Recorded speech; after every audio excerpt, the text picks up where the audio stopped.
30 minutes is about the time I have to put together the forecast for AM Live at ABC 30, and here is how I do it. I first walk into the studio, comfy shoes of course. I sit down and pull up everything I need, websites, graphics, and then I'm off to the races. First, I always look at current conditions. I love looking at satellite. We had clouds moving in this morning. There's me pointing out Fresno. It's always good to know what's going on now so you can predict the future, of course.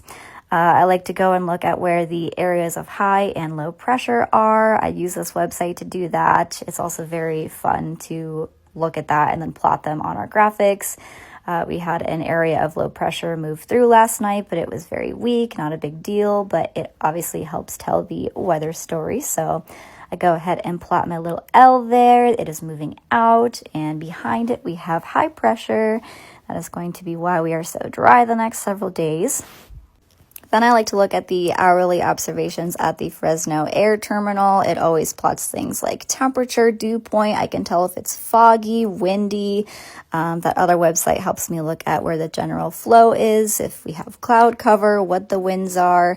And then I go ahead and look at the models. These are what help us predict what's going to happen. I was just looking at the Euro. It's very quiet.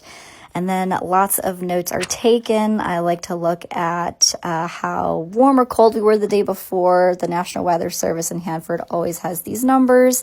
I wrote down how we're doing in terms of rain for the season, for the month, average highs and lows. This is all super helpful just to have perspective on what's happening. And then I always glance at the discussion that Hanford writes at their office just to make sure we are all cuckoo gachoo. And then yes, coffee break. And now we put together the fun graphics you see on TV, or I do. This is the bus stop forecast iconic. Always a popular one this time of year. Oh, it looks like I'm focusing here. Oh, I remember.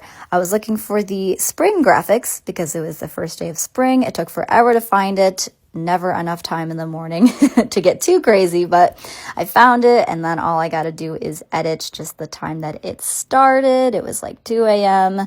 And then, yes, the holy grail of the graphics, the 7-day forecast. So I go in and I edit all of these things, like the numbers, the icons you see. I can write whatever I want in there.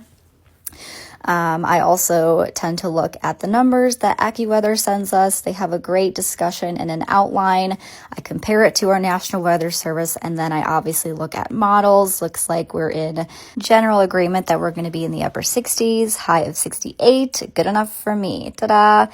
Now it's time to peace out. It is crunch time, running to the break room and the bathroom before we do the final touches for the show.